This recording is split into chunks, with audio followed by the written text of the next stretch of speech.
All right, we're live.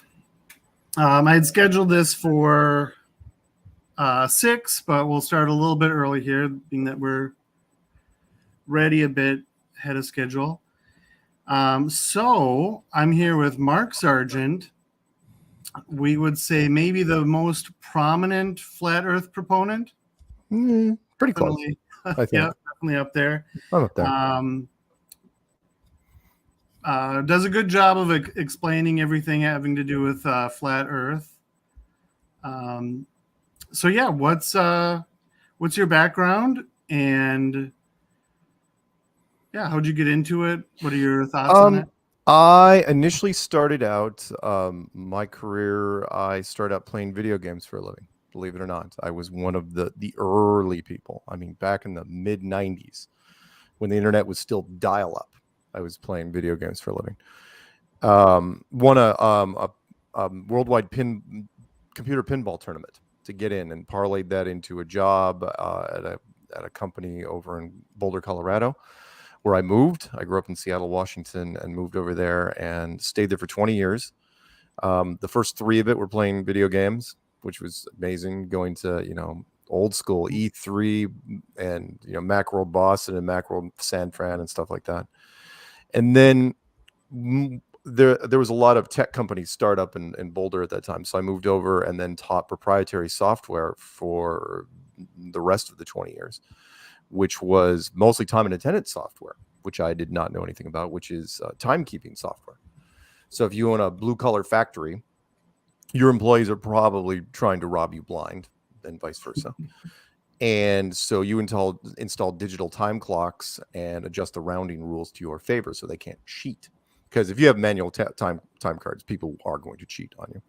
And the supervisors are the worst. Anyway, I did that for years and years. And then while I never got married, I had kids. So I had tons of free time on my hands. And people don't understand. If you don't get married and have kids, I mean, you have acres and acres of free time.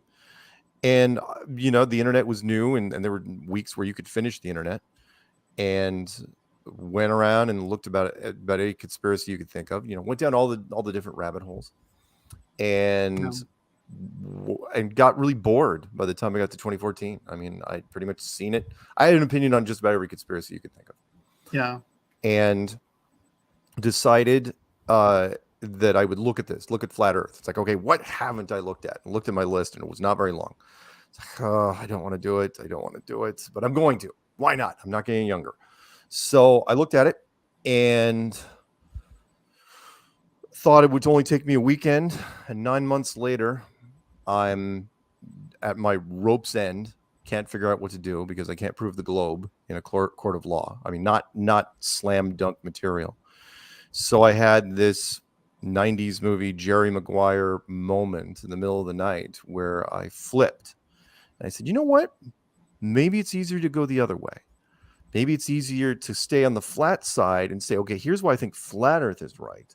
And then what I'll do is, because this is a smart thing to do, I'll make a series of videos and I'll put them out on the internet with all my contact information. My real phone number, my real name, my address, all the stuff you're supposed to put out there. And hope that somebody in academia will call me up. And so that's exactly what I did. I started it February 18, made a series of videos. Did not think much of them at all, other than it was just a question. Because the internet hive mind misses nothing. People, I know that it's kind of reverse. The movies say, individuals are smart, but people are dumb. That may be true, but the hive mind is a collection of individuals, and they miss nothing. And they came back at me and said, yeah, you know what? Not that nuts. Here's why, and here's how I'm going to add to your argument. And slowly but surely, over 2015, just compiled just argument after argument about this, to where by the time 2015 was done, I was completely in. And it snowballed, and here we are 7 years later. A couple books on Amazon, Netflix documentary. Channel just hit 100K. Yeah. Way later than it should have. And all sorts of fun stuff that I've gotten to do. I wouldn't change a thing. I mean, hell, before the pandemic, we couldn't be stopped. I mean, in 2019, I did conferences in 7 countries. That's crazy for this topic. And people go, oh, you did it for the money. And it's like, yeah, flat Earth is a great idea. Tell you what, you go to any marketing guy and say, oh yeah, I got this great idea for a startup business, flat Earth. They will laugh you out of the room. I mean, or they'll just think you're joking. It's like, you're not serious. Like, yeah, man, I'm so absolutely serious. So yeah, that's here we are. And yeah, it's been an amazing road. Yeah, no, I enjoy it. It's maybe my favorite conspiracy theory. Right? I don't know if you've ever heard of Roman provenance. I have not. That there's no real Jesus that's made up by the Romans, or it could be like maybe there is, but Christianity was made by the Romans, and based off of. I mean, I think it's an interesting theory. I don't necessarily subscribe to it, but that's funny you should mention that because that is not a new theory, which is come on, let's face it. As the Roman Empire retracted, the Roman Empire, which was the greatest empire in our history anyway, 1,000 years, never lost. They just got they dominated. But as they contracted to a certain point, they published the Bible, and they were part of they chose the books and did all this. They were the ones that put it out there. And so is it we're, and I don't want to pick because there's a lot of people in our community that are strong Christians, but is it possible that the Romans were not as completely truthful in the publishing of it? You know what I mean? Yeah. I don't really have an opinion one way or the other on the topic, only that the Mark Twain quote, which I love so much, which is never let the truth get in the way of a good story. Which ties directly into the very first rule of media entertainment, which is give the people what they want. So yeah, definitely. And it resonated. I mean, come on, the Bible, it's a bestseller. Oh yeah, it is indeed. So all-time bestseller, I'm pretty sure. Anyway, go ahead. No, yeah, I'd imagine. Yeah. So you probably get it a lot. Probably the number one thing people say is, but it just feels round, right? It just feels like a sphere. Do you get that a lot?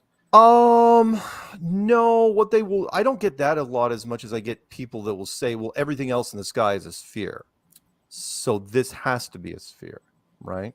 Yeah. If the moon and Jupiter and Mars and Saturn and Venus and all those things, if they're spherical, then we must be spherical too. Again, and that goes along with the whole Ash experiment, Milgram experiment. You must conform. It's almost like our Earth must conform to the rest of the things in the sky. And I will throw back the planetarium argument. I go, fine, go to a planetarium. Look at this. Look at what's on the sky. It's Jupiter. Is it there? Yeah. Does it look spherical? Yes, it does. Can you land on it? No. Why not? Well, because it's just an image on a ceiling, right? Even though it looks very, very spherical. There's lots of things. David Weiss has a wonderful presentation about how objects look spherical, but they absolutely are not.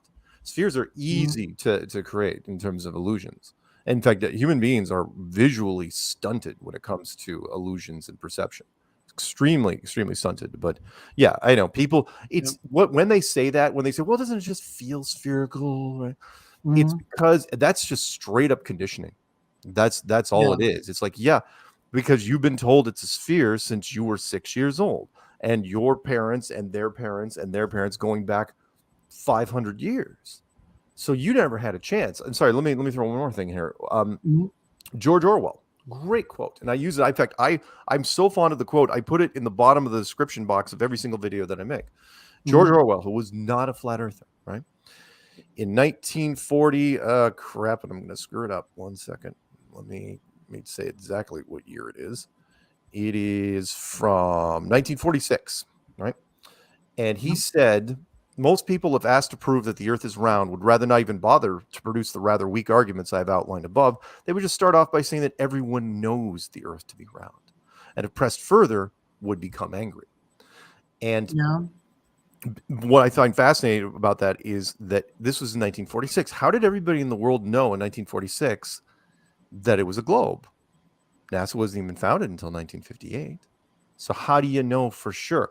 And then you press people on it. Even people now, nobody's got spaceships. Nobody goes up there. So how did they know? It's not that they know, they've been told and they believed it. And there's a big difference.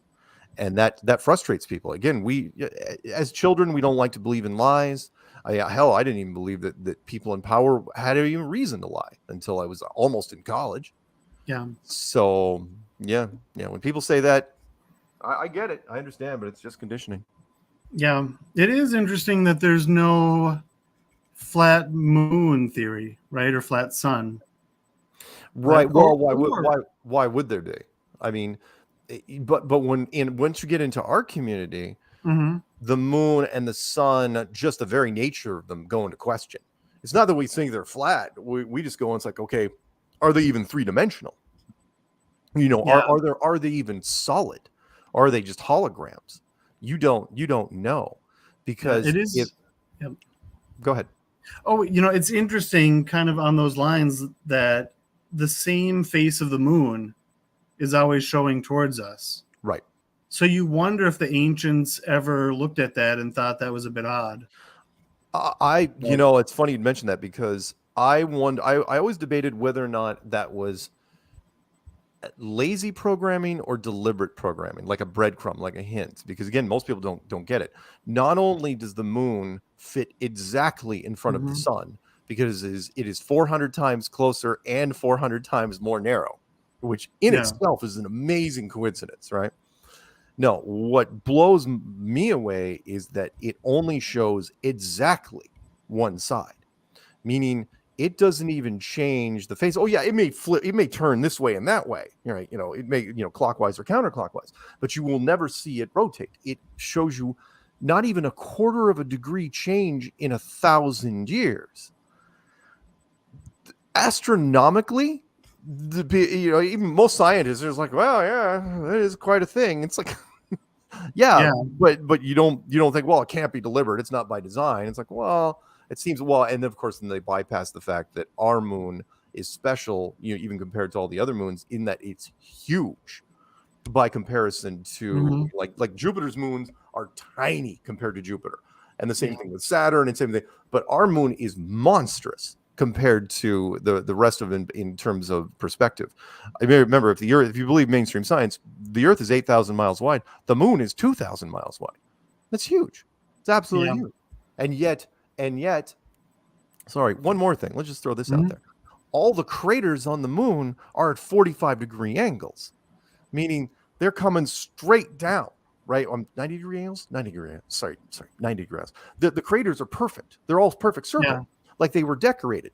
And it's like, what the hell hit the moon and didn't hit us, right? If we're the stronger gravitational force, how did all these objects hit the moon in such a way like they were coming straight down into them? You should see all sorts of skids, huge divots all over the place if this thing was the way it was. So no.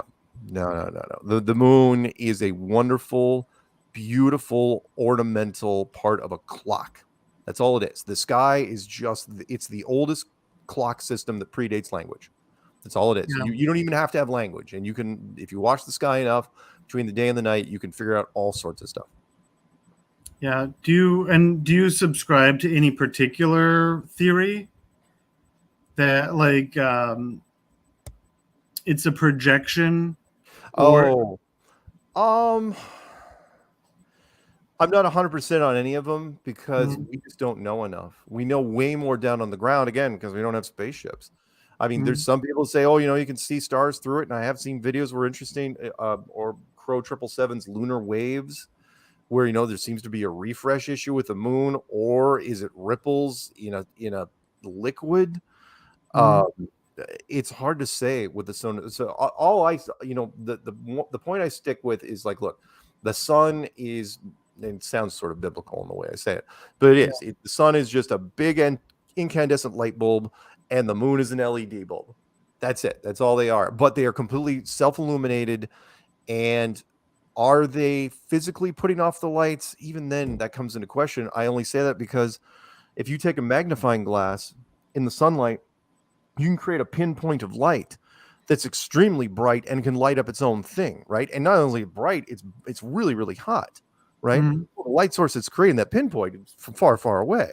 So who's to say that our sun isn't just a pinpoint of light from another source? Or if you know, Yeah.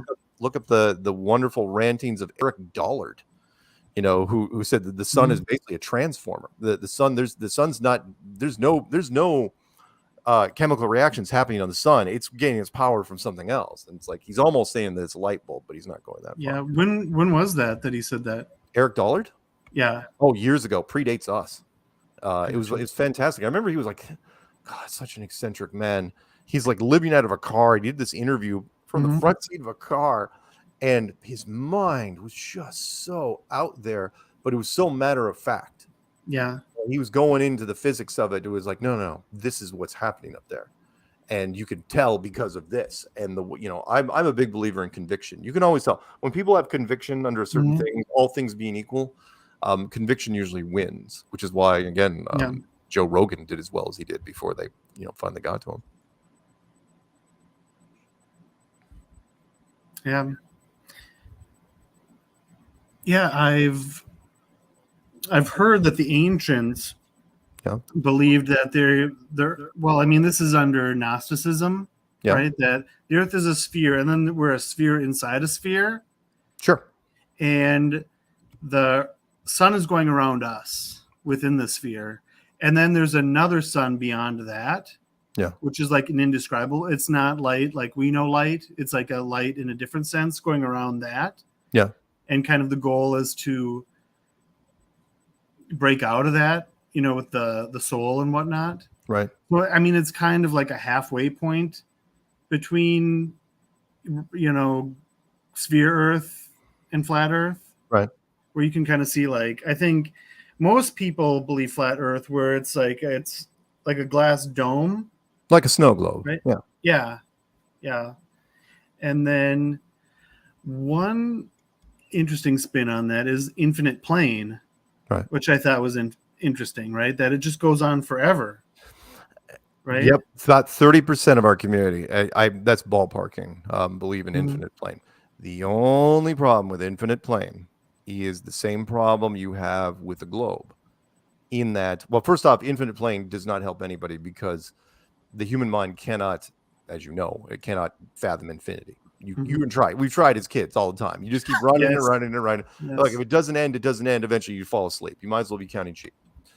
But the other thing is, infinite plane still has to deal with the vacuum of space, which is a huge, huge problem. And scientists, I have yet to receive a decent email from any scientist trying to explain it to me. It's like, look, if pressure, if vacuum is no pressure, there's nothing in a vacuum. And it has to equalize. And it's a law of thermodynamics, which says pressure cannot be next to non-pressure without a barrier. Then where's the barrier of our world? Where is it? And if you get, people jump on, it's like, well, it's gravity. I go, okay, gravity, fine. Never can really, you can't prove it that the gravity is being used as a barrier. In fact, your argument is, well, if it wasn't gravity, we'd be dead because our atmosphere would be gone. It's like, yeah, that's not the argument. What you're saying is we can't be in a pressurized system. Well, we're not in a pressurized system. How do you know? Well, because we're not. Then that argument goes nowhere. And so I've come, you probably heard me say the argument is like, okay, do it in a smaller sense. If you have a vacuum chamber above you in the room above you and you pop the valve above you, what happens? The pressure equalizes. It's instant. It's violent. It's not like the movies. And it could even kill you. It's that fast, right? The point is that the vacuum wins every single time. Right, you can even do it with a straw in a drink. When you're sucking soda out of a straw, that you're creating a vacuum force, and that wins every time. At no point has anyone ever tried to suck soda out of a straw and the soda won. Right, it never ever happened. So the point is when you go outside, why can you still breathe? Why is the atmosphere still here? Right? And I've had many people. It's like, well, gravity. Oh, you mean the same gravity that couldn't keep the air in your room from going upstairs, the exact same gravity? And then I'll take it one step further. I'll say, okay, where our atmosphere ends and space begins, What happens there? Exactly. Tell me what exactly happens there? And I mean, they come up with the most amazing things, where it's like, well, it just trails off and there's these little particles and it's like tickling our atmosphere. It's hardly pulling it all. Go, that's not how it works. And I didn't come up with thermodynamics. I go, it would rip this atmosphere to shreds instantly, absolutely violently. And yet nobody, they go down that road. It's like, well, it can't be because we're still here. Yeah. So you would take that as evidence that we're inside a container. Yeah.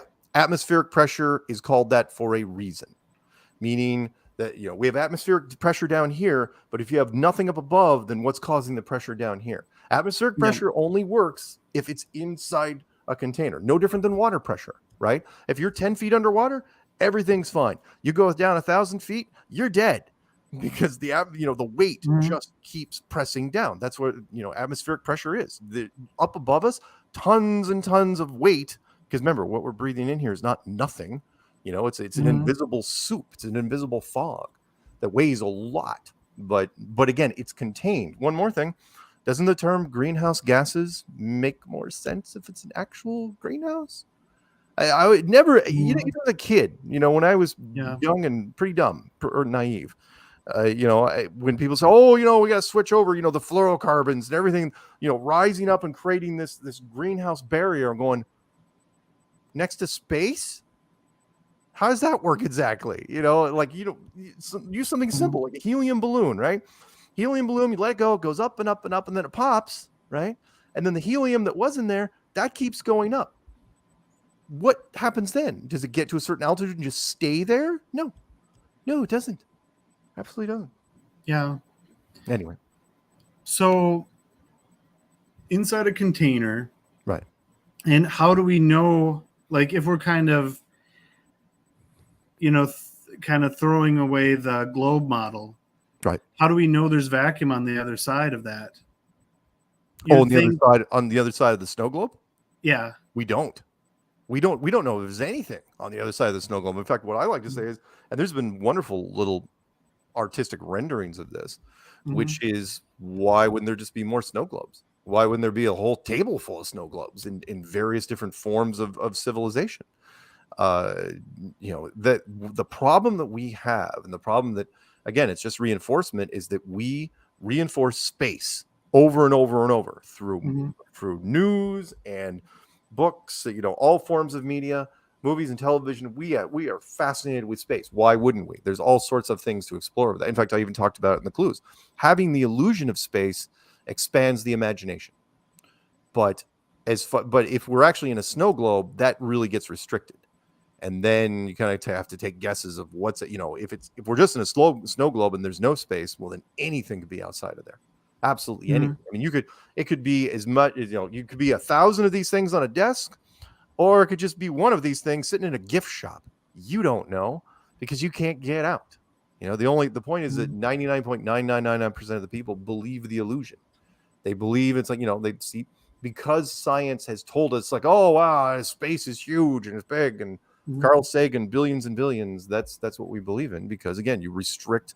No one gets rocket ships. No one gets unified field engines. Nobody, our civilization has. I think our future was stunted for that very reason. The future that was promised to us all the way back in the 50s. It's like, oh, the world of tomorrow.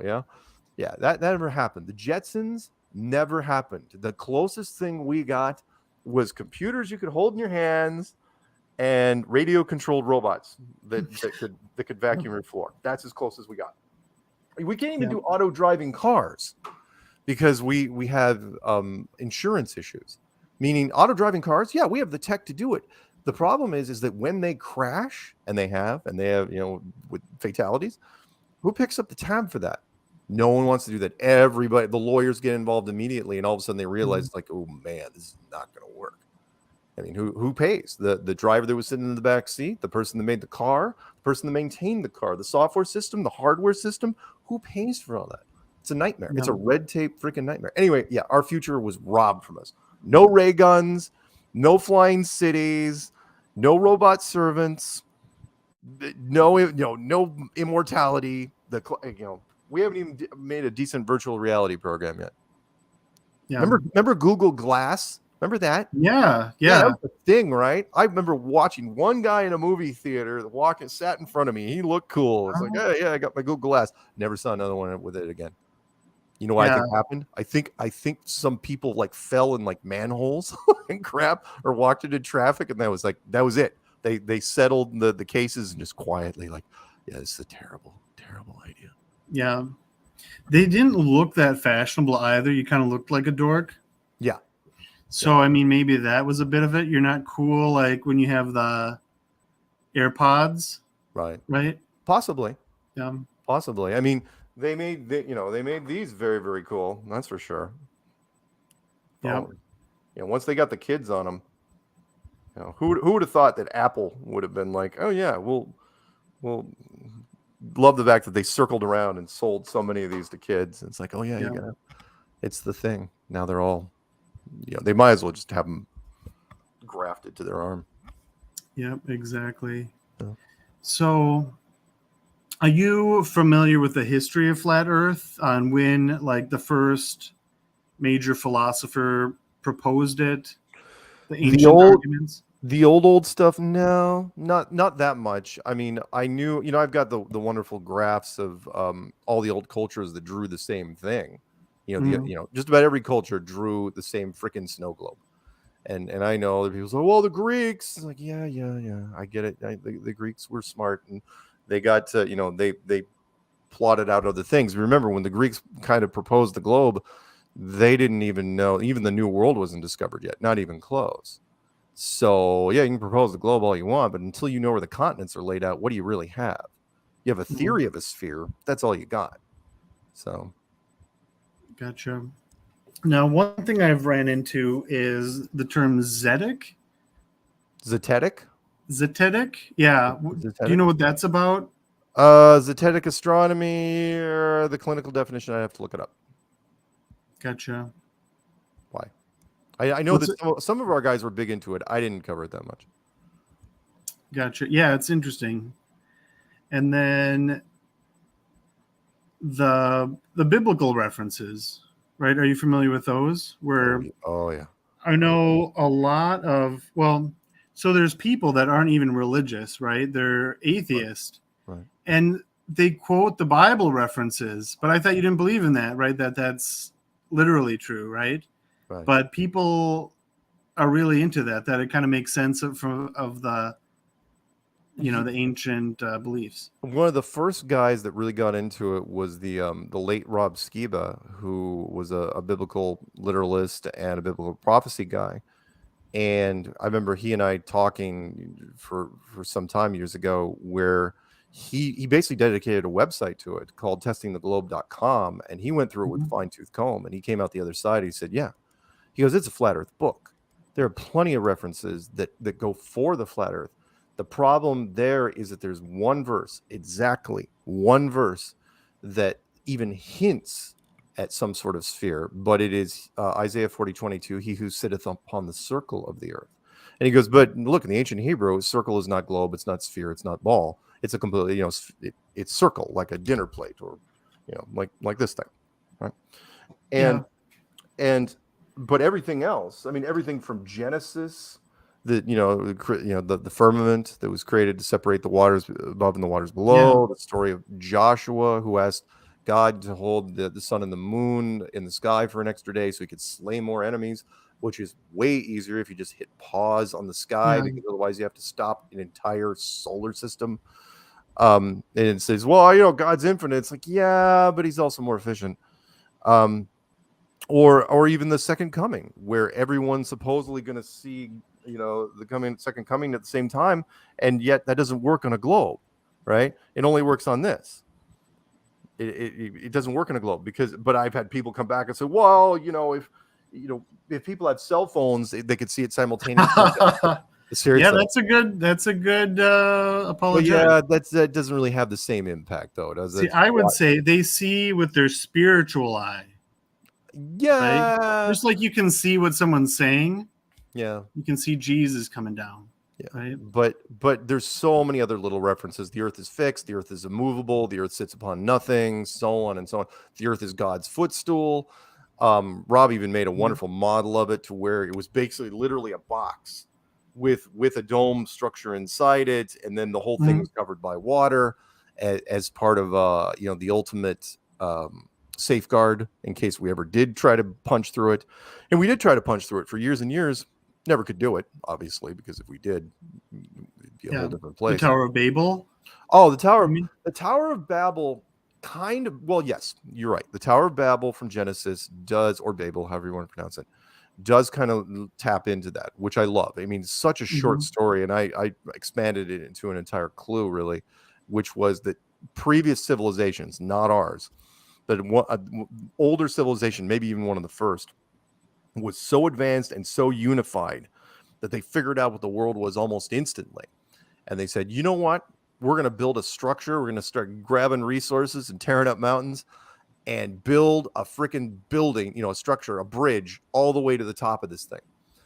And they were going to do it. That's what the story of Babel is that they, God's looking down, is going, crap, they're going to make it. Well, let's stop this thing right now. All right, you go here, and you all get to speak different languages. I don't want to hear about this crap ever again. So, and then the tower is dismantled. But yeah, I mean, I think that was one of the early versions. I mean, I think that there have been different refinements of civilizations over the years, and we're just the most recent. Not to go into like ancient aliens or anything, but come on, our civilization goes back unbroken roughly 5,000 years. But there are ruins everywhere of different things. I mean, the sunken cities off of Japan, the sunken cities off of India, Pumapunku, Bimini Road, the Bosnian pyramids, the real pyramids. It goes on and on and on. There's so many cool places out there. We're just remnants where it was like the engineering that was needed to build these things. I mean, come on. The pyramids, I went out to see the pyramids just because I had heard a rumor that if you go see them with an open mind, you realize, because you spin around, they're not in the middle of the desert, by the way. They're right next to Cairo on one side. There's desert on the other side for the photographs. But on one side, I mean, you can get a golf shot and run into a Starbucks, right, from the other side of it.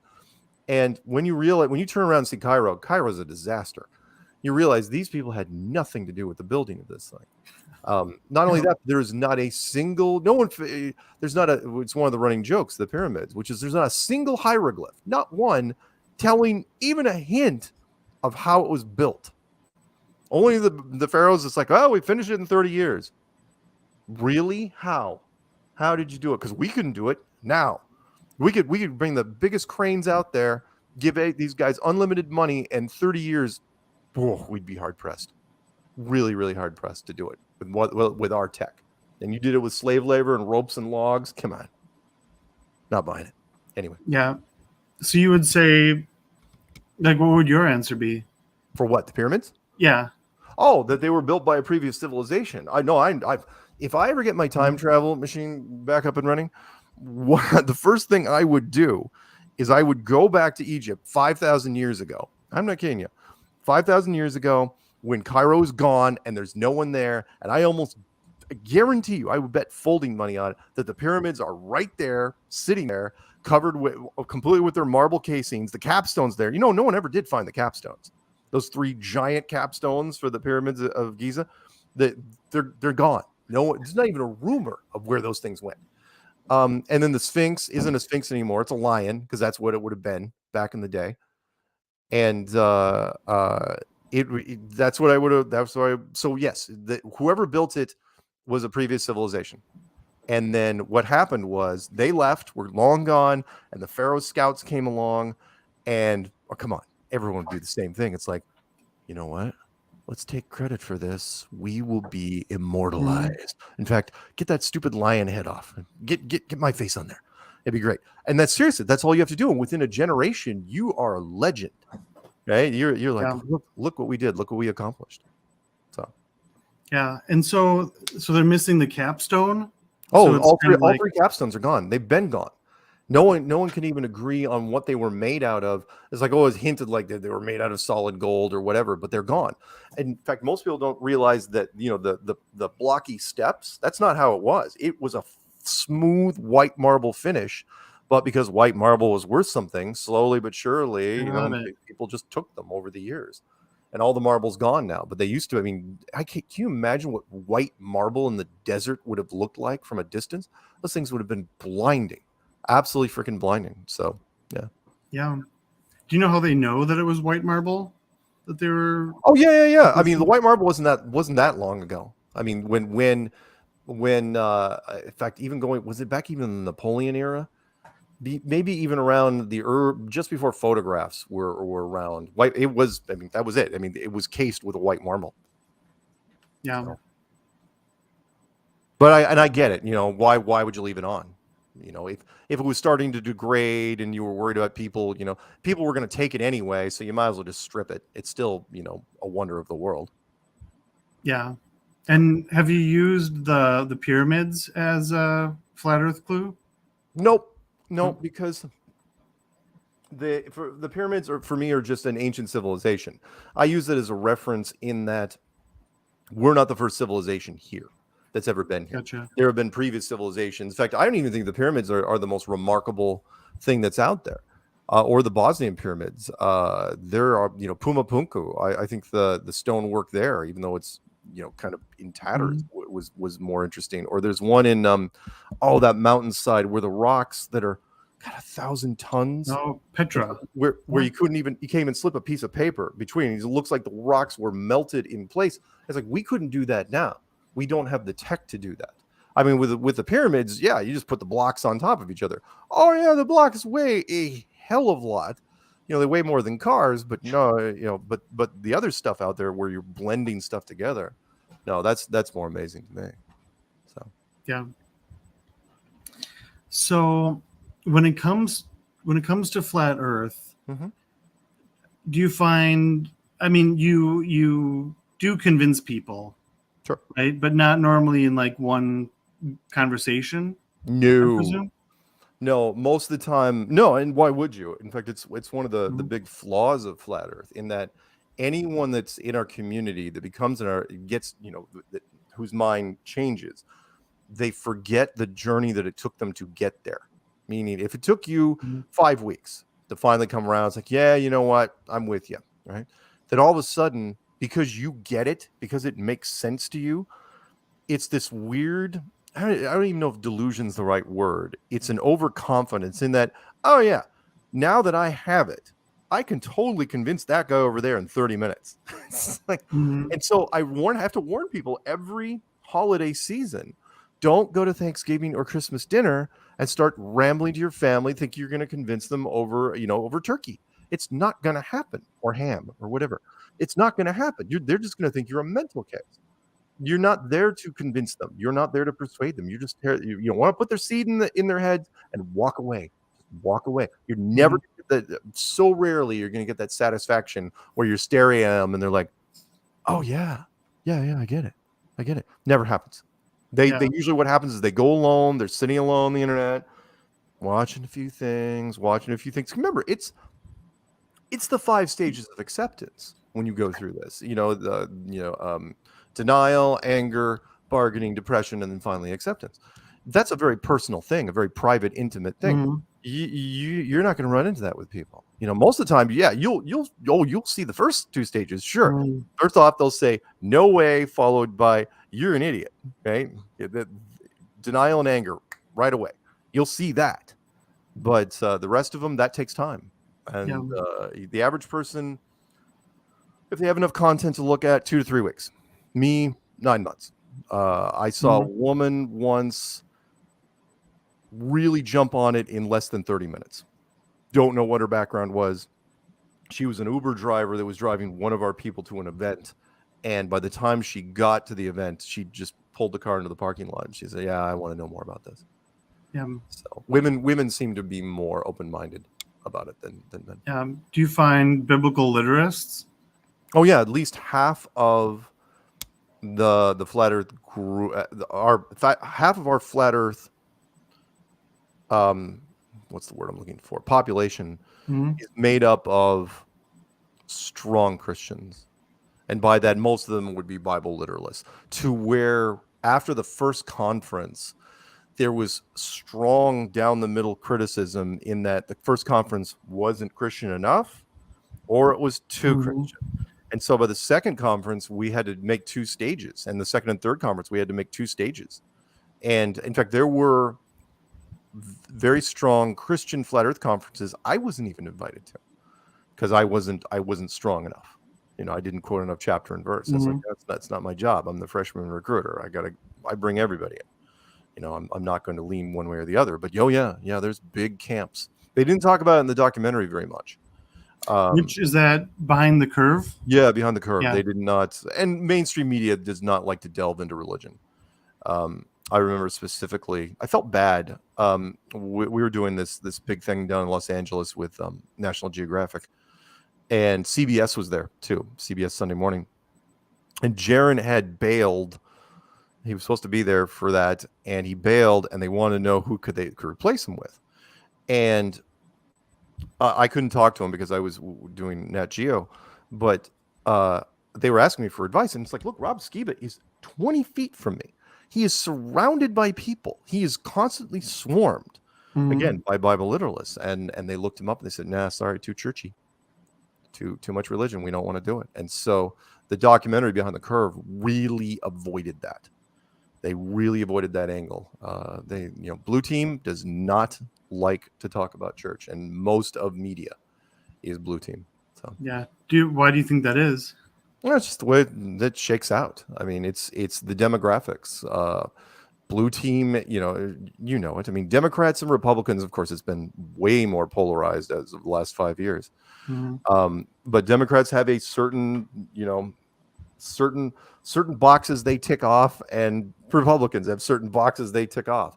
And Red Team skews way more religious, and Blue Team more. I think, yeah. Well, let's just be as honest as we can here, because Blue Team considers themselves more intellectual, with more master's degrees and more Mhm. PhDs. I mean, come on, if you have a master's degree or PhD in anything, religion, poof, gone. It's not there anymore. I mean, it was a miracle that I stayed as spiritual as I did, given the career that I was in. I was in tech, and tech and religion. I hung Mhm. out with guys. I haven't been to church in, other than weddings and funerals. Mhm. I don't remember what decade it was. But yeah, that's just how it plays out. So Yeah. media. So it's funny because media will run flat earth stories, but very rarely will they tie it to religion. In fact, it's funny that you bring that up. I never really thought of it, that they over 7 years Mhm. they've never delved into it, and I don't know why. I bet it would be offensive, Sure. right, to Christians that our document says the earth is flat, and then it would. Wouldn't you use that to your advantage though if you're Blue Team? If you wanna go after Republicans, why not? I mean, yeah, and they've tried a little bit here and there, but it never stuck. I thought that was curious that they it's almost a double-edged sword where they don't want to. You know what? I'm gonna have to give this one some thought. Let's move on to something else. Yeah. Well, so on maybe it's too similar from this, but I was wondering, does flat Earth tend to skew conservative? Oh yeah. Yeah. I mean, there are. Yeah. It's publicly skews more conservative. Let me clarify. So more than, and I'm not joking about this, more than 90% of our members are in the closet. And that number may have come down in the last 3 or 4 years just because we have more people out there. Yeah. But when it comes to friends and family and coworkers, most of them, and I know, I've got family and friends that they will not. It's like, oh yeah, I'm with you. Oh no, we're not going to talk about it. Yeah. Blue Team, Blue Team will. Where is it going with this? They will, because again, the more, let's go down the intellectual road. I have a good friend of mine who's a psychiatrist, And I asked her, I said, why didn't you ever, make this into a case study? For me, she knew me, it's like, why didn't, you could have been published about this. And she goes, no. She goes, the intellectual community, once you reach a certain level, it's all about your peer group and being published. The scariest word for an academic is ostracized, meaning everyone, you want your clique, and you never ever want to be kicked out of that clique because you spent years of your life and tons of money to get there, and they don't want to do it. And then when it comes to the celebrity world, it's all about public opinion.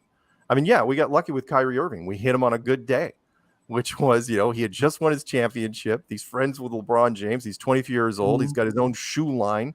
He will never have to worry about money again in his life. And it's like, yeah, I'm a flat earther. Here's why. Right? Didn't realize that's like, yeah, you're 24, right? The media has access to you forever. People don't understand with athletes, they can go into the locker room every single night you play. What do you think they're going to ask you? They're not going to ask you about offense and defense anymore. They don't care about that anymore because they can talk about offense and defense with anybody. That guy there, though, he's into flat earth, right? And then you have someone like Shaquille O'Neal, right, who was with us for 10 days. And then, one of his sponsors calls him up and says, yeah, you got to get him off that. Next thing you know, he's on Jimmy Kimmel, trying to reel that thing back in. And gotcha. I didn't know he was ever into that. Oh, Shaq? Oh, hell yeah. And then there's other people. I mean, again, you have to be sneaky about it. If you want to do it, you got to be quiet about it. I mean, I've talked to celebs, some celebs that can't come out, some celebs that they'd love to come out, but they just are scared to death. I remember the media world the entertainment world is so competitive that when you get there, you don't want to rock that boat, especially if you have an agent that calls you and says, yeah, so you really don't want to do that. I mean, I remember there was an actor from Navy SEALs, a network show. And he went to an interview that I did. He was when I was down in Los Angeles. And it was funny, I shake hands with him, and he looks me dead in the eye. He goes, "I was never here." And it's like, yeah, I get it. And that happens. Or you have people, like Amy Adams, the actress, been in a lot of things, hates it, absolutely hates the topic because her father's into it, and yet during her rants about it privately, she was converting people. Because, like producers have been fond to tell me, it doesn't matter whether you love a topic or you hate a topic, as long as you're engaged in the topic. In fact, sometimes if you hate it, people will notice you more. It's like, yeah, people will endorse it. Oh, this is a great thing. This is a great thing. It's like, yeah, I don't care. But if you start railing on something, it's like, oh, flat Earth. Oh, flat Earth. It's so aggravating. People are like, really? Flat Earth? Click, click, click, click, click. They'll start looking it up. So, anyway. Yeah, definitely. So, I'm sure you get it a lot. Like, what about NASA? Oh, what do you want to know? Like, what do I think? I mean, about there's pictures of, Pluto, Jupiter. Yeah. Well, hey, if you go to a planetarium and take a picture of Jupiter, does it look real? Sure. Can you land on it? No. Why not? Well, when it comes to NASA, what I try to tell people, I go, look, every story that NASA ever releases is to reinforce space. That's it. They don't care if you read the article, as long as you read the headline or at least look at the image. It's like, look, the funny spot on Jupiter. Hey, look, the top of Saturn looks weird. Oh, hey, we're reclassifying Pluto. And then you do the other stuff every 2 months. Oh, look, a near-Earth asteroid coming by that's in the shape of something. And if it's the holiday season, oh, look, we're going to Photoshop it. Look, it kind of looks like a jack-o'-lantern. Oh, it looks like a snowball. Oh, it looks like something Christmassy. People just absorb it. And the subtext is that you're on a globe. That's all it is. It's like Jupiter globe, Mars globe, Pluto globe. They don't care about anything else as long as you keep the heartbeat of you're in space. Hell, I'll take that one step further. I've become so hyper aware of it now. Every television show, and flat earthers notice this because it's offensive to them. When you watch any television show, and I mean going back years, at least 30 years, maybe even 40 years, notice how many times, if the show isn't directly tied to space in some way, there is going to be a globe in frame with the lead characters at some point during that show. And you're saying, wow, that's not too much of a stretch. I go, really? Every freaking show? I mean, if you want, it's like globe in a classroom. Yeah, I get that, right? That's natural. Mm-hmm. Why is there a globe on top of that detective's desk? Why is there a globe in that doctor's office? Why does that billionaire have a globe over here? Why, even The Boys, the hot show on Amazon right now, the superhero show, just the other episode, it's like, there it is, globe in the background. What's it doing there? Always in frame for minutes on end. And it's, there was a story, but again, sorry, let's go back to NASA. Imagine that with everything NASA's ever done. Or, I mean, there's so many angles. Like, I could spend an entire day tearing apart NASA. Here's one. When's the last time we were back at the moon? 1972. Why? Mm-hmm. Right? And every time I ask a science person about this, it's like, why haven't we gone back since 1970? In fact, first off, why hasn't anyone else gone back except for us, right? If you believe that. Mm-hmm. 2, why didn't the Russians ever go? Right? It was a space race. It was called a space race for a reason. It's like they put up a thing, we put up a thing, and then all of a sudden we go to the moon and Russia just quits, just stops. I've never seen that in the history of competition. It's like, no, they would have put a small base, we would have put a bigger base, bigger and bigger, and then all of a sudden Time Magazine has the Cold War reach the moon. That's the story. That's how the history would have played out. Oh, no. Americans get there. Everyone's like, well, that's it. We don't have to do anything. And then we do like 6 missions in a row. And then we say, oh, it's just super boring. We shouldn't be here anymore. Good night, everybody. Roll credits. And that was it. And people just accept that, to where I've asked hardcore science people. I go, really? When are we going back? Right? When are we going back? And they say always the same thing. Always. Soon. We're going back soon. Mm-hmm. With that little glint in their eye. It's like, really? Yeah. Because I've heard that since Reagan.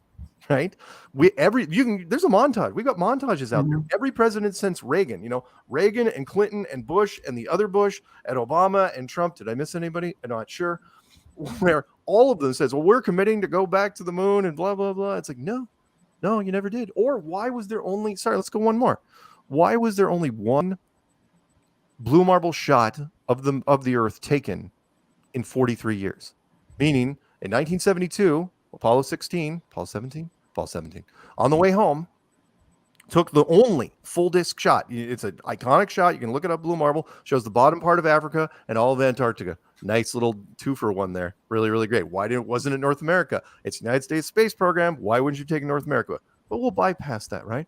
The next shot was taken 2015, summer of 2015. And you see, we know this because Obama was the one that did the press release on it, and Scott Kelly supposedly wrote it from space. And it's like, you're telling me that most of the 70s, all the 80s, all the 90s, 2000, 2010, and 2000, halfway to 2020, nobody took another blue marble shot? That's forever in space terms. No, in fact, not just us. Anybody? Nobody took that? Oh my God. It's just the production value was horrible, but we glossed over it. In the 80s, we had the space shuttle program, didn't do anything. Nobody even watched it. And then as the internet started ramping up, the nerds started nitpicking things to where all of a sudden they were like realizing, again, the hive mind is like, yeah, we can't fake anything else.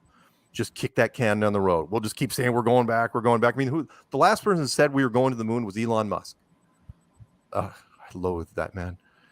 And where he said in 2017, I remember exactly where I was. I was in Canada, and I was reading some things, and it said, "Oh yeah, Elon says he's going to send some tourists do a round trip around the moon in 2018." I'm going, that's 15 months from now. You don't have a jet. What are you talking about? 2018. You don't have a rocket. You don't have a capsule. You don't have a crew. You don't have any of the tech, and you're just throwing that thing out there. And never, of course, never even happened. Nothing was ever built. It never started. But those are the sort of statements. Again, we throw that in front of people, and because the general public are so ignorant, especially in America, this, which is we teach almost nothing to students. American students retain almost nothing when they graduate from high school. I mean, they're lucky if they can drive and get out there. The rest of them, they have to learn it in university or whatever. But we teach them, by the time they get out of high school, it's, they know nothing about physics or astronomy or chemistry or biochemistry or engineering, any of that crap. They don't know any of it. And so when they see something that's on television, they're like, oh yeah, it's totally legit. It's like, what? Knowing what you know now about Photoshop and Visual Studio and all the other programs that everything can be. I mean, come on, spend an hour just typing in deep fake, not the bad stuff, the good stuff, deep fake, and seeing what's out there. Anything can be fake now. Anything. Yeah. So would you say just about all flat earthers believe that the moon landing was fake? Yeah, absolutely.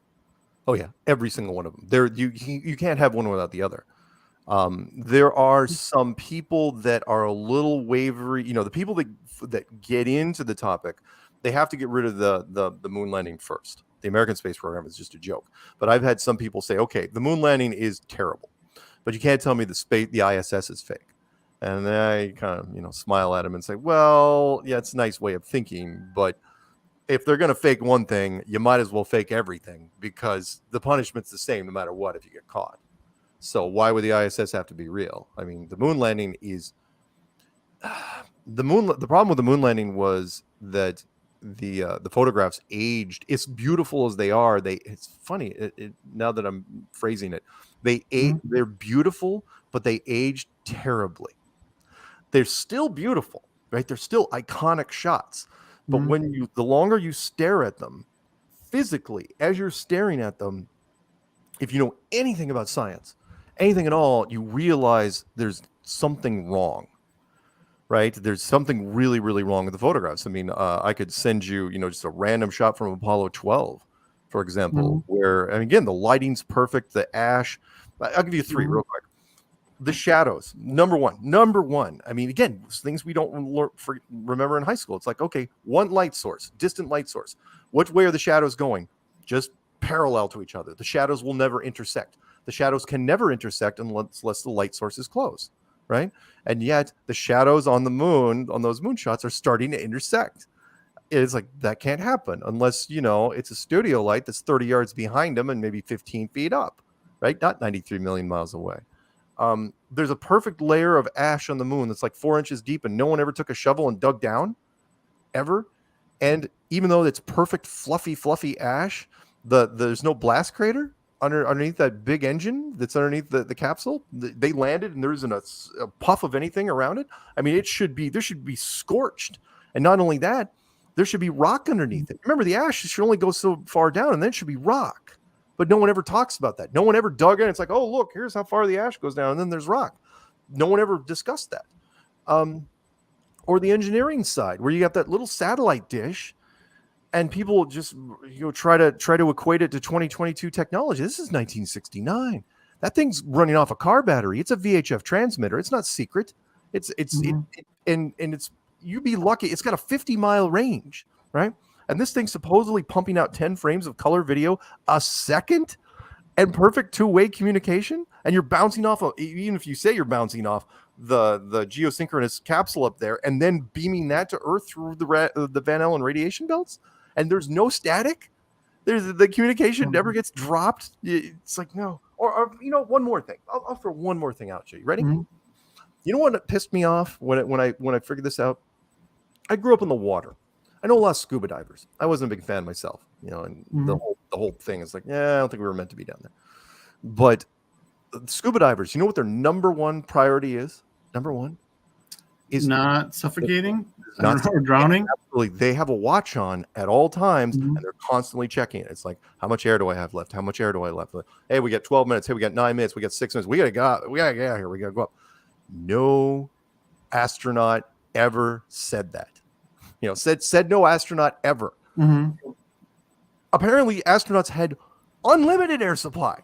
They're walking around. It's like, you'd think, when you get up there, I'm sorry, you can talk about all the training all you want. And it's like, well, airline pilots, they act sort of cool. It's like, yeah, not when they're crashing. When they're flying, it's like, yeah, we're cruising at 35,000 feet and everything's really, really mellow, right? Mm-hmm. But when you're up on the moon, the only thing you care about is not dying. And these guys are playing golf. They're setting up stuff. They're making jokes. They're falling. If you fell at any time, remember, you're falling on rocky surface, right? Except for the perfect ash. You would be checking your suit constantly. Hey, check my suit. Hey, check my suit. These guys will be checking their suits constantly because if their suit rips even for a second, they're dead. And not only that, let's throw one more thing into the mix just for the hell of it, right? Even though they were never ever checking their air ever. right?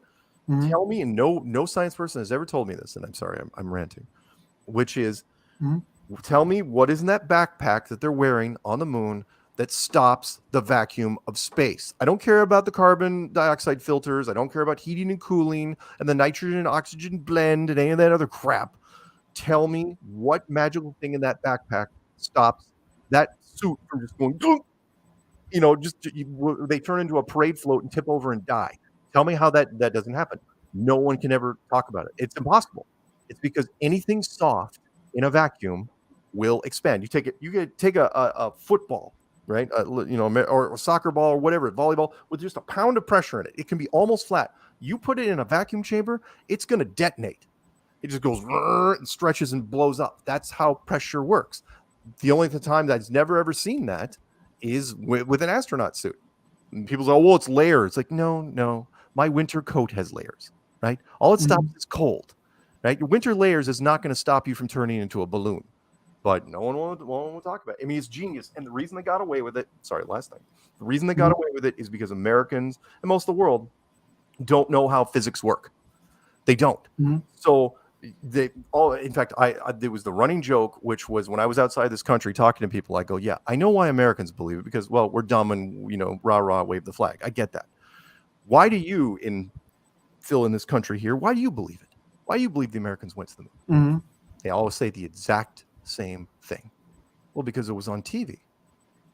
Because your news put it on TV, and your news would never lie. I go, really? I go, so there's no fake news ever? No fake news. Fake news doesn't exist? I go, fine. Everything on CNN is absolutely true, and everything on Fox News is absolutely true. Resolve both of those if you can. There you go. Yeah. So your answer kind of to the question that you said about why there's no moon bases, right? Is because there's not a real moon in the way we think of it. Yeah, there's nothing there. There's no moon bases because the reason why we never went back is, the reason why we've never gone back and there's no moon bases and we're not having shuttles go there. And I mean, come on, every Future magazine in the past said we should have cities up there by now, right? Every futurist said the same thing. It's like, oh, we got tons of people living on the moon. The problem is that we can't fake it well enough anymore. The problem is that the hive mind is very, very smart. All it takes is one. What's the saying? You can fool all the people some of the time and some of the people all the time, right?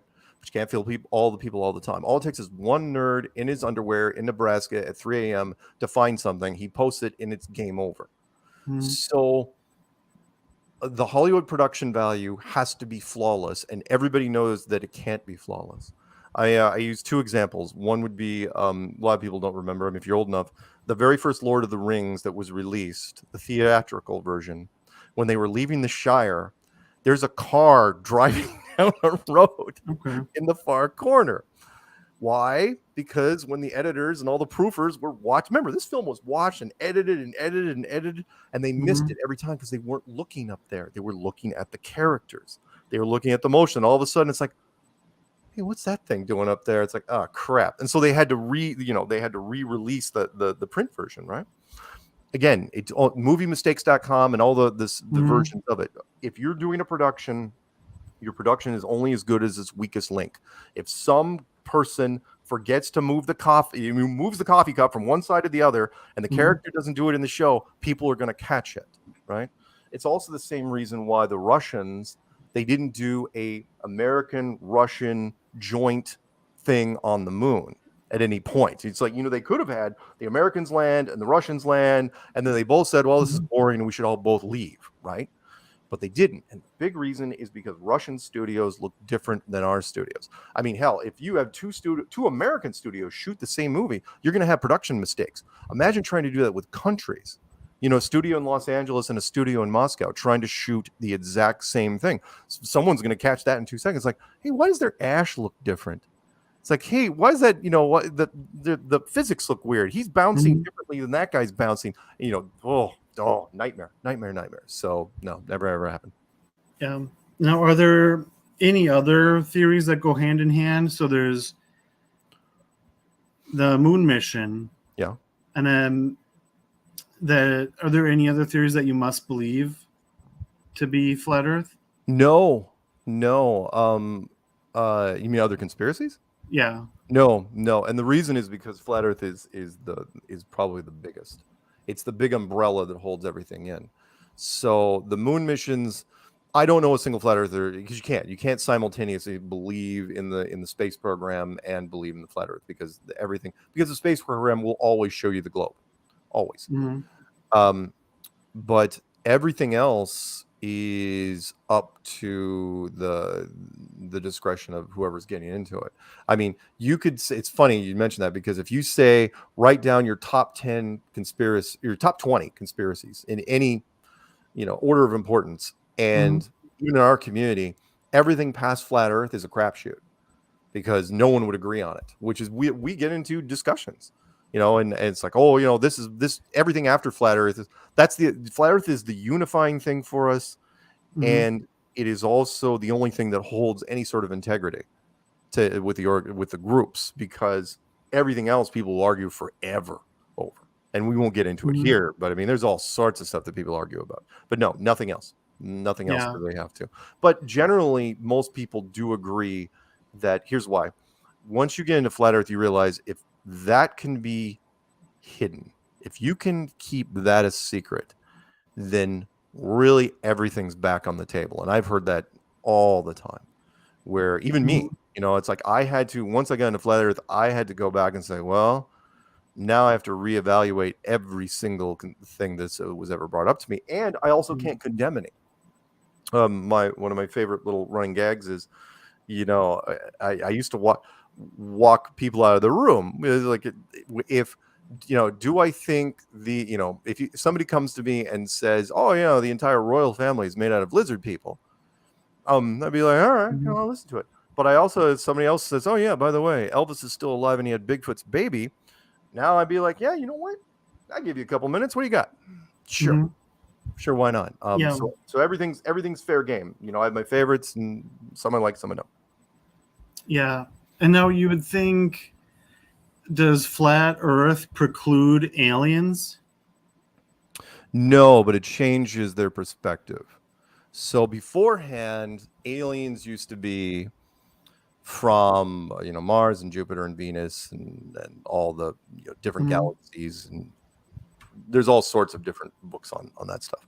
But now they are either, what I like to say, they're either older versions of us, remnants of older civilizations. They're just not allowed to be on the surface anymore, or they're from other buildings outside of ours. In fact, it's one of the long-running questions, which is, do I believe there's things flying around the sky? Yeah, you can take night vision binoculars and watch them any given night. There's tons of stuff flying around there, and they've been flying around for long before we had tech. So the U.S. Army can't take credit for this. They all didn't come from freaking Groom Lake. But at the same time, the question is, are they stuck in here with us, or are they allowed to move between here and other realms? Don't know. I would like to think they're actually stuck in here with us, because otherwise you run into some weird cross-pollination issues and possible jurisdiction issues. I mean, if you ever have any questions about that, look up the greatest UFO sighting of all time wasn't Roswell, and it wasn't Aurora, Texas. It was 1561 Nuremberg, Germany. Brilliant. Absolutely the most amazing sighting ever. And it went into even Ancient Aliens covered part of it, where, covered this massive hierarchy of things that were up there. But it also seemed to imply, which I had suspected anyway, and Star Trek kind of touched on this, was the Prime Directive, which is there are other civilizations, but they're not allowed to directly interfere. So if you want to pick off a boat here or some campers there, mess around with some soldiers out in the middle of nowhere, sure, that's fine. That that's within bounds. But you can't pull up, a big ship in the middle of Indianapolis and come down and take selfies and sign autographs and because that would mess up everything. People, I mean, literally churches would be founded on that, on that very spot, depending on what you did. And movies and stuff have touched on that for years. Yeah. And now, so you would think, I'm sure you get this a bunch with the governments know that the Earth is flat. You'd say, Yeah, but they didn't know for a long time. Meaning, and it was part of the beauty of the system, especially in our version, is that we, even our best and brightest, didn't figure it out till almost 1960. Meaning, let's say again, you were the king of France in the 1500s. You had total power. What could you do? You had horses, you had wooden ships. What could you do? Your tech was very, very limited until the internal combustion engine came out. You really didn't have the maneuverability to do what you needed to. You couldn't start exploring that, which is exactly what we did. We converted, once we had the engine going, we made planes immediately and started flying those things around. They got better and better. But when they found out in 1960, I agree with the decision, which was just like, do we tell people? Nah, they're not ready for it. I mean, Roswell was only 13 years earlier, and that started to panic a lot of people. And War of the Worlds was 10 years before that, and that panicked a lot of people. That was just a radio show. So, they hummed and hawed about it and said, well, they're not ready. We'll figure out when to tell people, and could we use it to our advantage? Sure. Could we use it for sinister motives? Sure. But but it was an easy decision to make, and I completely agree with it. Which was, there's an old saying by Franklin Delano Roosevelt, one of our early presidents. He said, "Only give the population as much truth as they can handle." And it's true. There's only so much you can give the general population. They spook. I mean, the line from Men in Black. People are dumb, panicky, and dangerous, and they can be. It depends how you release it. Now we've got the ability to push the narrative that we want to people. We've got 6 billion smartphones. We've got high-speed internet. We've got social media. I mean, more people have smartphones than have running water. So you have the ability to push the same narrative to everybody simultaneously if you wanted to. And I think they could probably use that to their advantage, potentially. Yeah. So the motivation to not keep it a secret, is really they don't want society to collapse. Yeah, it's not what they stand to gain; it's what you have to lose. So think about this real quick, which is academically, just alone, that would be a nightmare. If you told people every university would have to shutter astronomy and astrophysics, shutter it for a long time, and then you'd have to rebuild biology, geology, archaeology, anything with an ology. You have to rebuild. Libraries would have to be emptied, right? That's just academics. Economics, you have to shut down world markets for months until you could figure out. Nobody would be able to trade anything. I mean, markets are just a casino anyway, so you probably should shut them down. And then the last thing though would be the religious side of things, meaning you've got the five major houses. Judaism, Hinduism, Buddhism, Islam, and Christianity. And you're telling all of them simultaneously that science has some big holes in it. And you're also telling them, yeah, but go easy on them, right? Even though science as an institution has been beating those 5 religions over the head with textbooks for centuries, right? No, that's a short meeting you have. It's like, what could go wrong? What's the worst that could happen? And I rattle off, I'm at the one end of the table. It's like, oh, this could happen. And the big guy at the end goes, yeah, okay, so we're not telling anybody. It's for a while, because even if there's people in power don't take risks like that. If there's even a 10% chance the public will revolt and you lose control of them, you don't do it. You have to spin a narrative some way. And the big reason is this: if the world is a building and you didn't build it, you as an authority, you as a government now become smaller. You become diminished, and you have less. Your threats don't mean as much, and so there's potential rebellions where people, it's like, yeah, I don't want to listen to you anymore. I want to listen to the people that made all that, right? And then they're just looking for it. I mean, you would have churches prop up immediately, and people would be doing God knows what, trying to get the attention of the builders. Right, that's all they care about. It was one of the things I put in the clues, which was human beings are funny this way. You could put take a wildlife preserve, right? 1,000-acre wildlife preserve. Mm-hmm. And you put some buffalo in there, right? Or whatever animal. Doesn't really matter what animal. They're fine. I was like, I got grass. I got a lake over there. I got a stream. Everything's fantastic. Oh, that fence. I could care less about that fence. Whatever. But you put even a dozen people in that same 1,000-acre preserve. What do you think they're going to care about? All they're going to care about is that fence.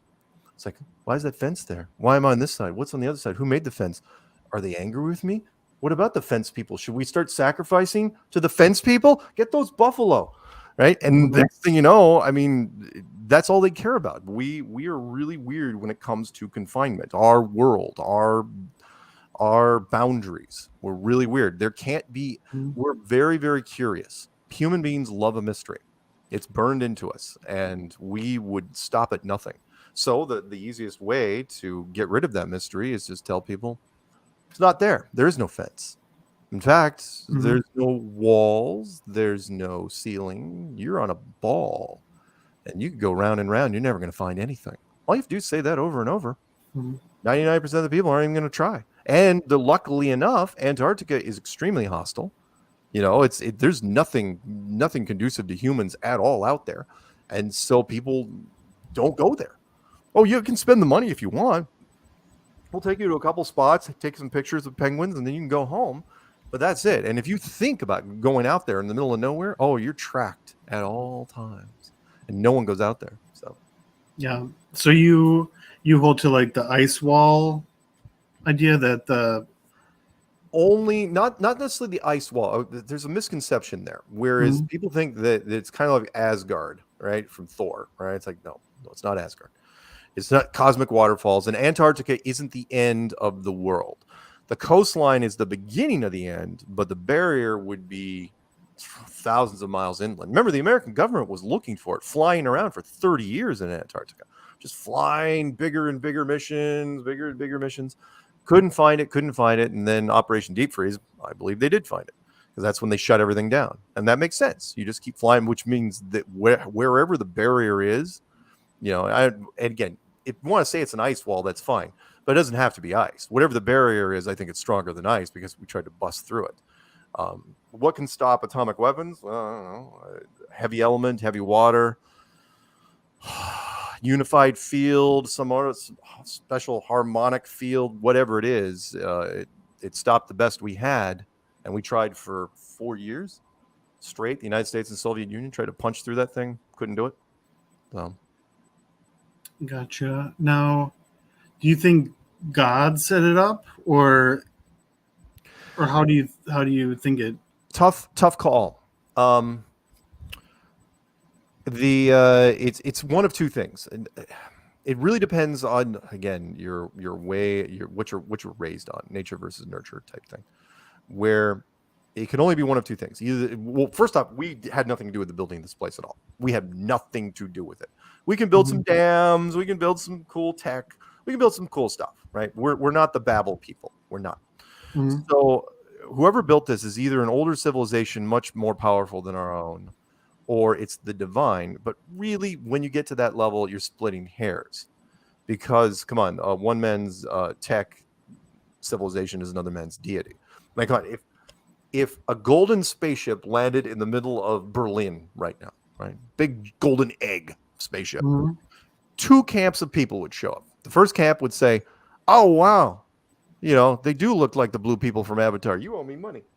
Right? The other group of people would be like, "We must form a church for the blue people and do everything they say." Right? And so again, either one is fine. It just comes down to what you were raised on. So. Yeah. And would you say there necessarily has to be an Illuminati-like organization to keep it hidden? Well, yeah. Unfortunately, when it comes to levels of power, well, first, back up a sec. The first rule of power has never changed in the history of power, which is stay hidden. It is the blessing and the curse of the highest power. I call the authority, which is you can't be the puppet master and the puppet simultaneously. Meaning, if you are the puppet master, no one can ever know it. And this is, I think, in Napoleon, it was quoted this. He goes, "They can't overthrow you. They don't know who you are." And that's very, very true. I mean, you can have Mhm. massive revolts, but if you're just some guy on the street, you're just some guy on the street. But if you're in the public eye, so anybody that's in the public eye, it's like, oh yeah, Bill Gates and Elon Musk and Soros. It's like, no. Oh, those guys may be closer to the top, but those guys aren't even allowed to utter the names if they even know them of the people that really, really pull the strings. I mean, like Gates is one of the prime examples. It's like, look, he is new money. Extremely new money. Jeff Bezos, new money. I mean, yeah, they have billions of dollars, sure. Could they buy their way into an exclusive party that's held by European families that have been around for centuries? Probably not. They may be able to get coffee with them, maybe, but I mean, there's power out there that's much, much older. Even the Rothschilds are fairly new in the grand scheme of things. Remember, their rise to power didn't even happen until the War of close to the War of 1812. The whole Napoleon, Waterloo, that whole story. That's what they made their fortune off of. So their big fortune anyway. So, but yes, you do need at high levels of government, high levels of government. I mean, presidents and people like anyone in public eye, those aren't the people that make decisions for various reasons. I mean, come on. No one really, I mean, it was nice to think, and I think we kind of figured this out back in the day, back when Reagan was around. Do you really think Reagan had access to the launch codes and there was a silver briefcase that could just pop open and he would be the one to press the button? Really? He was the one with the football, as they call it? No, no, of course not. But it's a nice perception to put out there. I mean, they deliberately do that. They always say, "Oh, it's Trump this. Oh, and it's Biden this." It's like those are just their own press secretaries. Those are just the front men. These guys they put out in front of the camera. They're known as on-air talent. I should know. I have dealt with a lot of producers over the last 7 years, and I have seen it with the on-air talent. People forget, like Ron Burgundy wasn't just a movie, right? They have people that just stand in front of the camera and they're paid to deliver lines. It's the producers that have the power, and the people behind them, and the people behind them. So yeah. So sorry, the Illuminati. Yes, they have to exist. And one more thing, which is, if you asked, God, these guys are persistent. If you asked the average truther what the top 10 most powerful groups are in the world, right, in order of importance, you would have arguments from now until the end of time, and that's deliberate.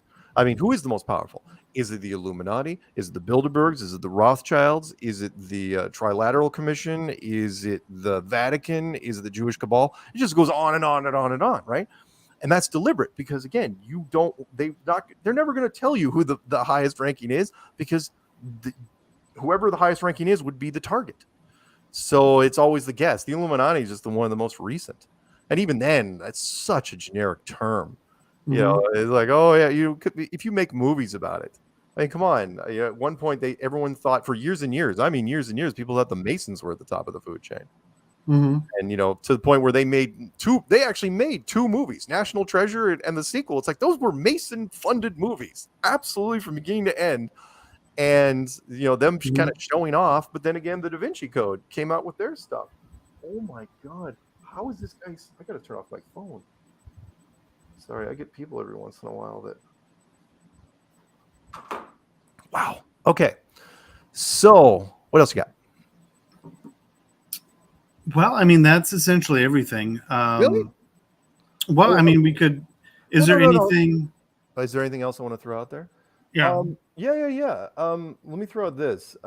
Don't forget that the whole thing with flat Earth. Yeah, it sounds ridiculous, and yeah, it sounds, so far out there. But it's the reason why the average person that may be listening has an aversion to it is just because of the conditioning. If you put a globe in the classroom of anyone, starting when they're like 6 years old, and just even leave it there through high school, I mean, that's worthy of the CIA. That's extreme conditioning. That's Orwellian conditioning, to where, again, don't forget, they also just put it usually right underneath the flag, right? The American flag, and the American flag's in the corner of all these classrooms. And there's people that join the military half because they just keep seeing the flag in the classroom, right? Yeah, it's the flag. It's where I live. That's the globe. That's where I live. I'm willing to fight for both those things. And that conditioning sticks with you. I mean, it is very, very strong. I like to tell people that when I clicked on my very first flat Earth video, I got physically flushed, and that surprised me. I'm introspective, and that caught me. You know, look, I never got married or had kids, and I've had a lot of free time on my hands. I've clicked on a lot of weird stuff on the internet, and nothing. There's places you shouldn't be going on the internet, but at no point did I immediately get that embarrassed, right? When I'm clicking on a flat Earth video, I'm going, "What the hell's wrong with me?" Right? It's like, this is a stupid flat Earth video, and all of a sudden, as I'm starting to get into it, start realizing it's like, oh yeah, because the conditioning is so strong. So it's kind of like telling people, trying to tell somebody after they're past the age of 30 that they're adopted, right? So they have no clue, right? It's like, yeah, by the way, I think you might be adopted. And your first response is like, no, get out of here. And then you push it. It's like, don't be a jerk, right? But the more I hit you with it, right? And then, start throwing you some things. Here's what happens.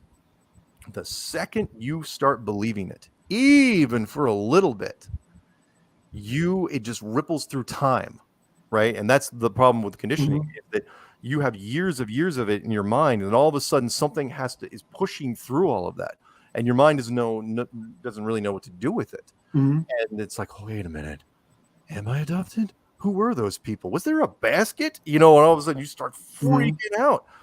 And that's what Flat Earth does. And so anyone that wants to get into this, realize that, and I put this in the beginning of the book I wrote, which was, I go, if you're thinking, if your life is okay, if you wake up every day and, say thumbs up, everything is awesome, don't look into it. And this is not reverse psychology. I'm legitimately telling you, don't look into this, because it is a red pill, blue pill type thing where there's a point, very, very matrixy like, where there's a point of no return.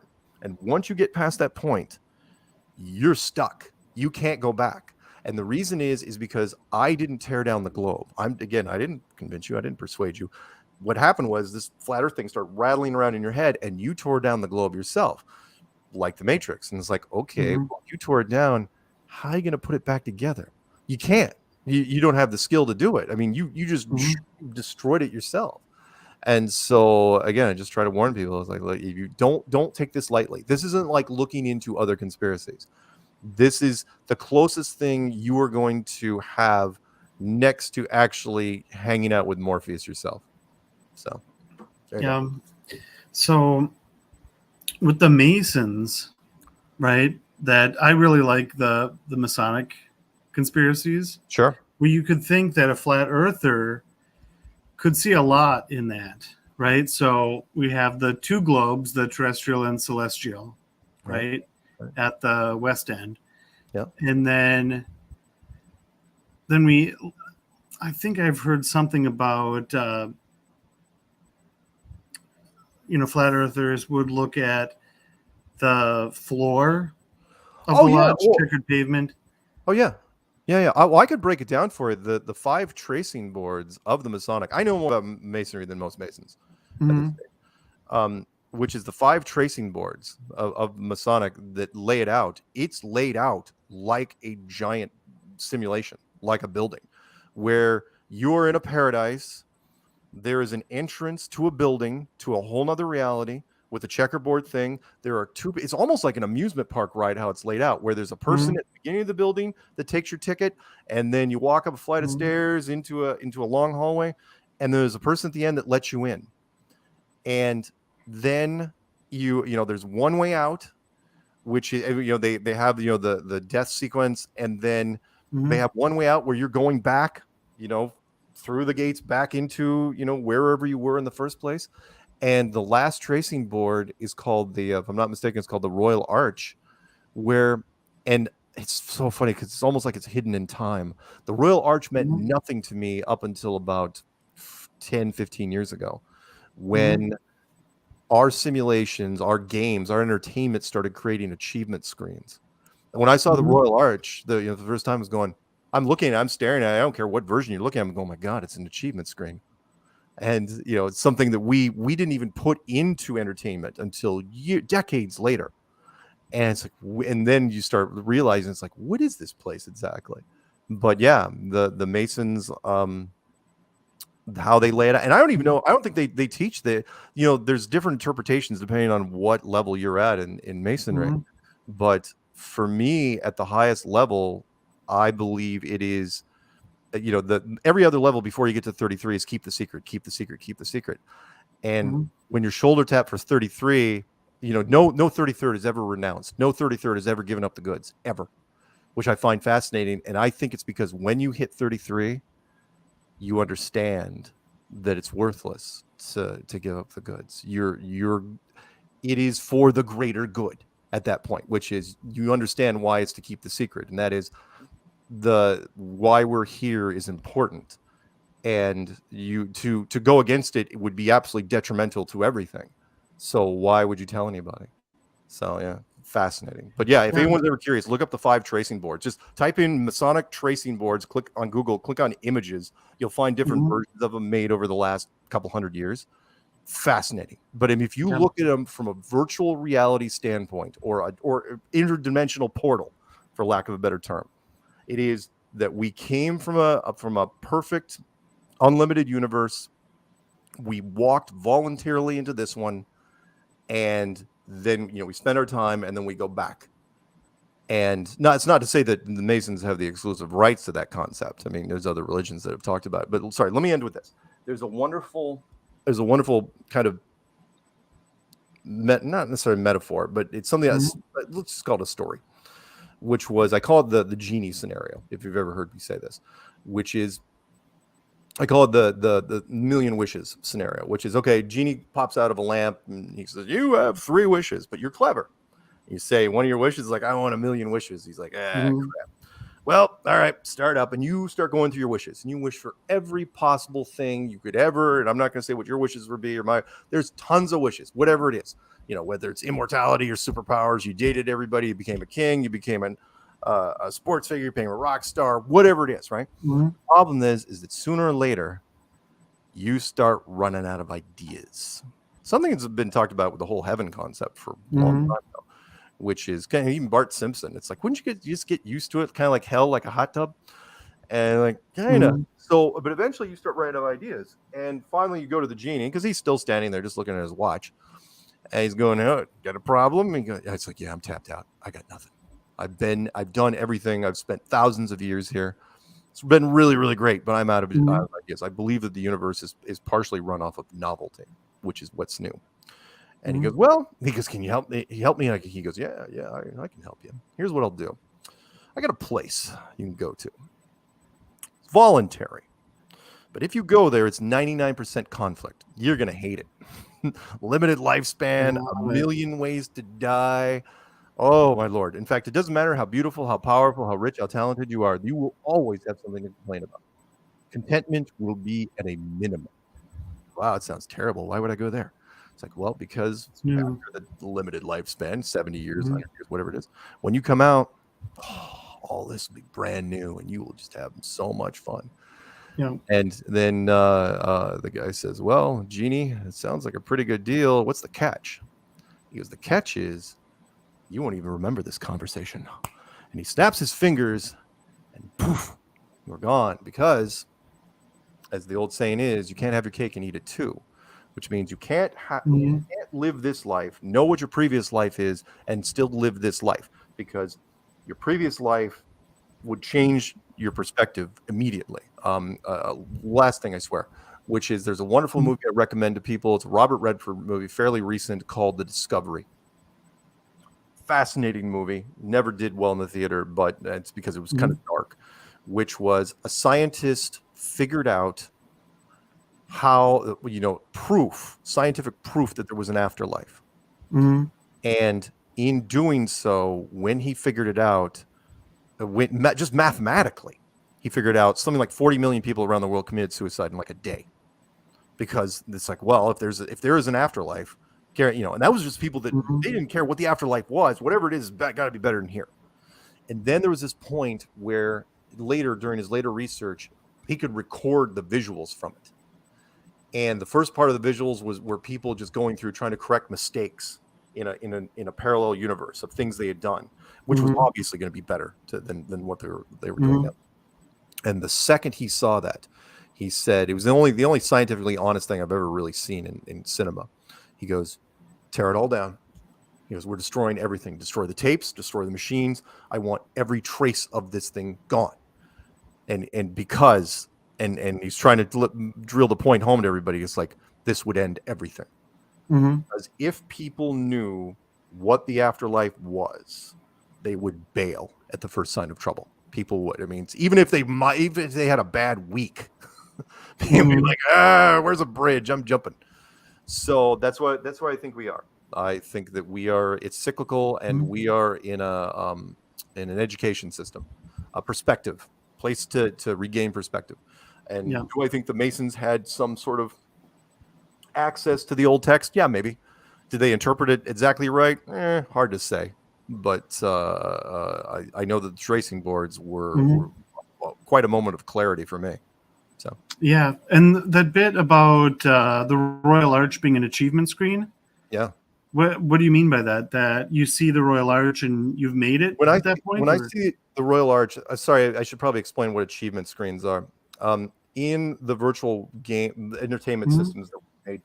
In the early games, I know you're probably old enough, but the old stand-up arcades, it was just scores, right? It's like who had the high score. You could put in your initials. That's about as far as it could go, and all that mattered was the score. Well, now people want more, and so achievement screens are what accomplishments and benchmarks and things that you accomplish while you were in game. It's like, oh, I was friends to animals, oh, I chopped down 1,000 trees. Oh, I was exalted reputation with 50 different races. And you collect these things and they're in a room, there's just this room of achievements. You walk in there and it's all the things you did while you were there. And it's way more satisfying because it takes a long time. Warcraft was one of the early World of Warcraft was one of the early things for that. And now all games are like that. Achievements are I mean, you can't do a game without these massive sets of achievements. And again, when I saw the Royal Arch for the first time, it just immediately was like, yeah, of course that's what it would be, because it's the last thing you see. And everything is like, okay, you go in, you do your thing, you die, you leave, 1, 2, 3, 4, and then the fifth. There's only 5 tracing boards, and the fifth thing is like, yeah, what did I do while I was in there? At the very end, it's like, hey, did I do anything good? Did I learn anything? Part of it's just the learning. Part of it's the skills you learned while you were there. I learned, how to do metallurgy, and that's a thing. So it just screamed. But yeah, if you ever get a chance, look at all the different tracing boards that are out there. Again, there's only 5, but there's different variations of them. Yeah. But yeah, what you mentioned, how you have the sphere of Earth and the sphere of the cosmos up on those pillars. Oh yeah, those stuck out to me, because again, that's where you were going and that's where you left. Remember, those were the entrance to where you're going. So where were you going? You're going from this unlimited paradise to a sphere globe with a sphere cosmos. Well, the sphere globe you kind of understood, but the sphere cosmos, what'd that do? Oh, you mean like the whole sky system is just this sphere? It's just this illusion, Anyway. Yeah, certainly. Yeah, that's very interesting. Yeah. Anything else I can do for you? Well, so if I could just dwell on that Royal Arch thing. Sure. That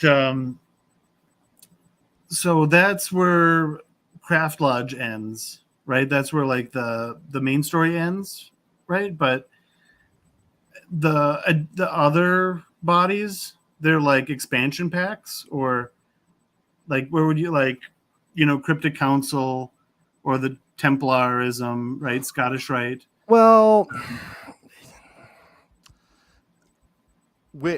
okay. First off, when it comes to the tracing boards, I try not to delve too far past the 5, right? Because that just encompasses life as we know it. As when it comes to, I don't know much about the Cryptic Council. When it comes to the Templars, then you're kind of getting into a whole nother can of worms, which is just I mean, you go down the Templars road, because my grandfather was a Templar. I mean, that's a whole. I mean, that's for me, the Templars were just part of the intrigue of the Masonic Wars. the fact that the oh good lord, okay, fine, we'll spend a little time on this. Why not? So the Templars, which were one of the sneakiest, it was probably the most clever aspect of the Masons in the whole thing, because they were part of the beginning, which was, if you believe the old stories, that they were the ones that were secretly trying to find the Solomon's temple. Solomon being the big the big thing for the Masons. And why wouldn't you? I mean, Solomon was a hell of a figure, but more than that, in fact, it was a non-canonized book called the Seal of Solomon, where he had the ring. Right? People think that Lord of the Rings was just a movie. It's not just a movie. No, it's actually the Ring of Power was a real thing, and Solomon had it, and he could he summoned up beings, right? Blue beings of power, and that he could build the temple with, and when. Again, the stories, but what I thought, I'll take it one step further, was that I believe that the ring was passed down. Initially it said, "Oh, the ring was given to him by an angel," right? I think even that was a deception. I think the ring was given to him by David, because I do not believe for a second that the David and Goliath story went off as it was. I think David had the ring, and I think that's how David took out Goliath. That's just me. Whatever. But then the ring, again, like the movie, fell into nothing. The ring was lost, right? The ring was lost. And then the Templars, again, if you believe the legends, when they were looking for the Temple of Solomon and they found it, the first thing they sent back to the Vatican was a little box. And speculation was that it was a ring, but no one ever, and then it was never seen or heard from again, right? Then the story of Albert Pike, which I love. The man was an enigma, but the story, again, first off, the fact that he could unite the houses, right? Priory of Sion and the Templars, the fact that he could unite the houses, the French and the English, after the English stole the all the money from the French during that whole thing. But the thing that stuck with me is that he had the ability to summon these blue beings when he went out to these weird parties in the middle of the woods. Why wouldn't you? I mean, if you were him. And what I loved was the little angle, which was he did it through these weird bracelets of power, right? Albert Pike. And I thought so clever. That is so clever, because again, if you were summoning, if you have something like that, if you have magic artifacts, you are going to be coveted by a lot of people. People will want you dead to get these things, right? They will want that. So what are you going to tell them? You going to tell them it's the ring? No, you tell them it's the bracelets, because if they're going to steal something, what are they going to steal? They're going to steal the bracelets. It's very, very clever. He lived a long life. Then he died, and he was the only Confederate general buried in Arlington. Apparently, he was also a polyglot. He could speak all languages. But the blue bean thing was fascinating, because he was the only guy I have ever heard of in history that ever, other than Solomon, that could summon these same things. If you think, the blue, if you want to call them blue demons, that's one thing. But in the Middle East, they were, called jinn. So could he summon these blue things, and that's how he used to wield power? Maybe. Didn't help him win the war, but maybe it wasn't supposed to. I don't know. But sorry. So the Templars, that's my thing with the Templars. It's like they were the first part of the story, and a great part. I mean, what's the Shakespeare line? He doth protest too much. The fact that the Templars were so overtly conscious that they said, we're poor, we have no money, even though they bought the entire island of Cyprus, even though they loaned money to every king in Europe, for wars. They went so far as to make their coat of arms. I've never seen this, right? Coats of arms are regal. They're very statuesque, right? Their coat of arms were two men riding on the same horse because they couldn't afford two horses. What? And you got away with that? It's like, yeah, we don't have any money. It's like, what? It's like, why wouldn't you? It's that great cover, which is, oh yeah, we got Solomon's gold. No, we're not. No, we look, pockets empty. Oh no. So, which is what that got him in trouble, because they loaned so much money out that the old organized crime saying, which is, do we pay them back or do we kill them? right? And so it's like, okay, but we have to kill them all at once. The whole Friday the 13th. Mhm. You got to kill them all. Got to kill them all. They didn't get them all. It was never going to happen. I mean, I don't even know if you could do it today. But anyway, so Yeah. that's my Templar input. How's that? Yeah. My grandfather on one side was a Templar. My grandfather on the other was a Prior of Cyan. Just a weird mix. I didn't get into it just because I read up on I mean, I had multiple copies of Morals and Dogma, but I read up onto the inside the house ritual stuff. And it's like, I mean, I'm a big plot guy. I'm dinner theater, and then there's that stuff, and it just seems so. There just wasn't much to it. I get it. I get the ritual part of it. It just wasn't for me. So I'm not answering that. Anyway, anything else I can do for you? No, that's everything. I loved that. Yeah, it was fun. Cool. Thank you so much for coming. I really do appreciate it. Yeah, if you want if you want this on my channel, send me the audio when you're done, or the video, or do you know how to rip audio? I think on or if you don't want it on my channel, StreamYard. Yeah. You can do it automatically. It'll rip out a section for you automatically. Great. If you don't want it on my channel, that's fine. I'm just going to use the audio and I put it. Yeah, definitely. You can. Yeah, audio. If you want the whole video. No, I hate myself on screen. I usually sure. Well, you don't look like I do. Look at this. I don't know. Like no. You don't understand. Pixar calls me up on a regular basis and asks why they take off my Shrek costume. And I say I'm not wearing one, but thank you. Seriously, cease and desist orders. It's horrible. It's embarrassing.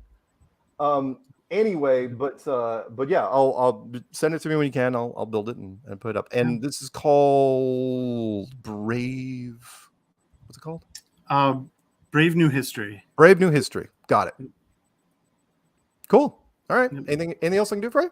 No, that's everything. Just have an awesome day. You too. Yep. See ya.